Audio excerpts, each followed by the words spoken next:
All right, guys. So the SP 500 just went down by like 15% in the last 3 days or something like that. And here's how it's going to make me absolutely filthy rich. I back tested this data from 1927. So, yeah, just going to be a quick reminder of how, numbers don't lie and what you should do with this opportunity. For the next couple of minutes, let me eat some creatine plus report my numbers from the day before. If you guys aren't into that, skip on ahead. All right.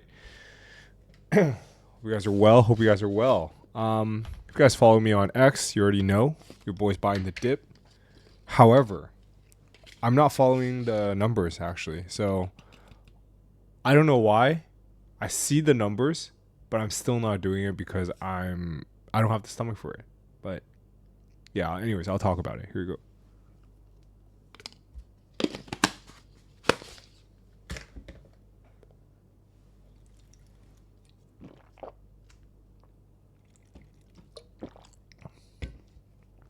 If you guys don't mind, comment SP 500 for the YouTube algo. And I did $22.50 in total revenue, down $300 from the day before. We have Amazon coming in at $13.17, Media Mine at $127, and the adult revenue source at $810. Let's get on with the episode. So, if you sign up for the first link in the YouTube description, you get sent the URL to this sheet. I highly recommend you get on with it and download this sheet because there's a lot of data to go through today. Anyways, 498, episode 498, comment S&P 500 for the YouTube algo. All the data is here. Excuse me. I crunched all the data from since 1927, and I just want to back test a couple things. All right. First off, S&P is down. What is it? 11% in the last 6 months. 12% in the last month, 9% in the last 5 days. Pretty crazy. In the last year or so, it's down 2.69%. Meaning, traditionally speaking, the S&P 500 returns like anywhere from 6 to 8% annually. So pretty much the fact that we've gone down 2.7% in the last year means we jump back in time. So you're able to capitalize on that today. Let's get on with the data. Backtested, if we're simply talking about the dip, buying 1% dip, buying a certain amount every 2% dip, buying every 5% dip, versus buying scheduled every Monday, buying on the first of every month, and lump sum, meaning you put your entire investment in the beginning. All right. Let's just talk about IRR because that's just easier to understand for most people because these numbers get kind of complicated. All right. So if you buy on every 1% dip in the last 97 years, your IRR will be 6.06% versus buying every 2% dip, you'll be slightly lower than that. Buying every 5% dip, meaning you miss out on a ton of gains as well, 5.59%. Which is very, very low. So annualized speaking, buying every 5% dip is the worst. Second worst is 2%. Third worst is like lump sum. Then we got pretty much buying every Monday, first of every month, buying every 1%. Now that's on to 30 years. The clear winner for 30 years is actually lump sum, which is crazy. I don't know anyone who would be able to do that. Lump sum is so tough on the mental, meaning on day one, for example, if I had $1 million, I would just $1 million into S&P right now. And in 30 years, back tested, we should come out on top. And by a huge margin too, especially if you have dividends reinvested. 0.13% is huge over 30 years. Huge. Whereas like these 0.01%, the difference will be big, but not as large. So buying every Monday, buying every month, buying on 1% dip. Buying every 2% and 5% dip, meaning is way lower. So I would not recommend that. meaning you shouldn't time the market. Even if you buy scheduled every 2 or 5% dip you buy, that doesn't work. All right. Only scenario where it kind of works is if you buy every 1% dip, which is insane because that happens quite often. I would not even consider that. Now onto the 20 years.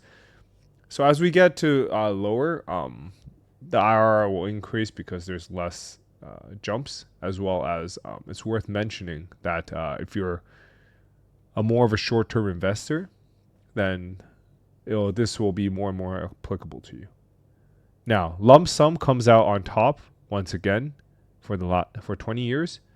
Then it goes on to buying every Monday and buying every 1% dip. Buying every month plus buying every 5% dip actually came out on top, which is kind of crazy. And then buying every 2% dip came out very last. Now on to last 10 years. Lump sum once again wins.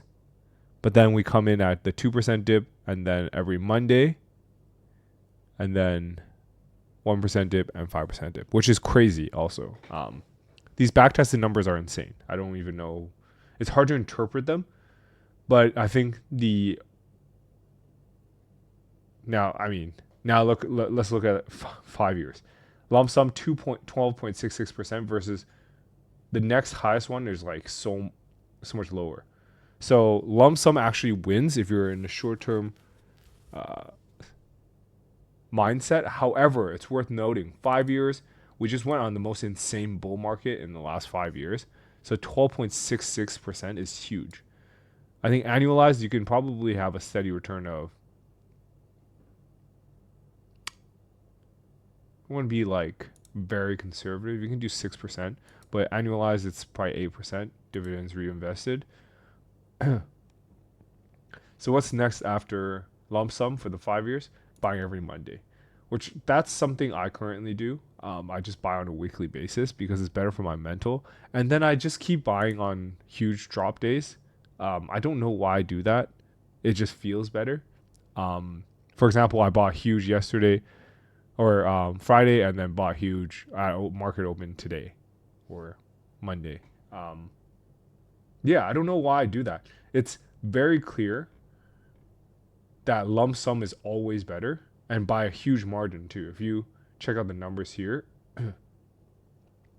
last 10 years, lump sum versus everything else is like, this difference is huge. 27K versus, what's the next highest? Buying every Monday, $800 difference. That's a huge difference. That's like 3% spread. 10 years. And then lump sum versus everything else on 20 years. That's not that big of a deal. That's huge for the 2% dip. 30 years. Yeah, see? Unbelievable.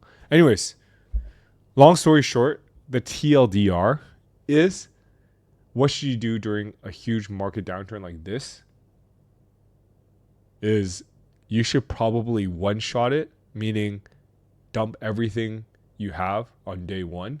Lump sum beats dollar cost average every time, in every scenario, in the last 5, 10, 20, 30 years.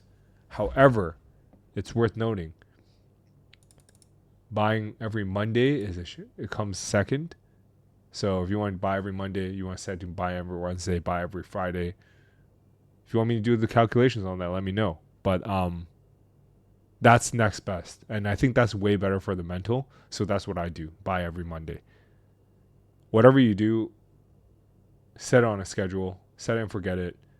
See you in 20 years. Guaranteed millionaire. If you do like 1K a month. All right. That's it for now. I hope this episode helped.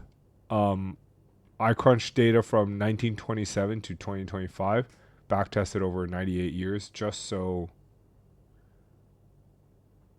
it helps you guys. So get out there, start investing. SP 500 index funds.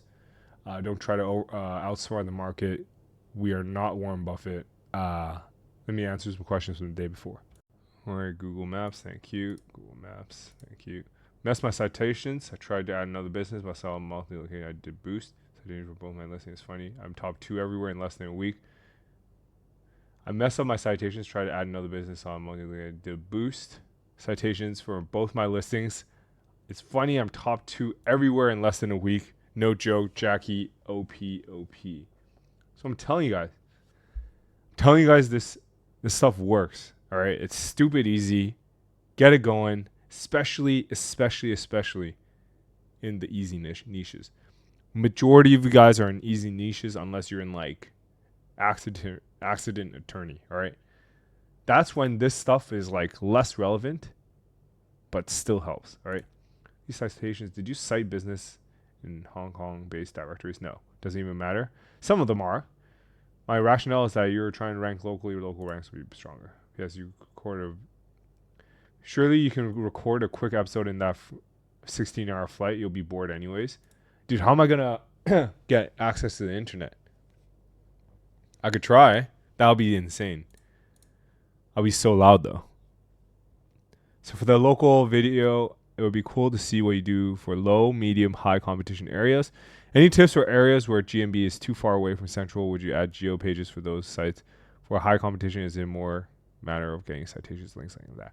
I can do low, medium, high competition. However, one thing to note, when you're far away, that one's a bit tougher. If you're far away, you have some capital. I'd even go as far as saying, get an office in the city center and try to win that way. All right. I'd say get a office in the city center. That's what I would do. All right, guys, that's it. Like the video, SP500 for the YouTube algo, and I'll catch you guys tomorrow.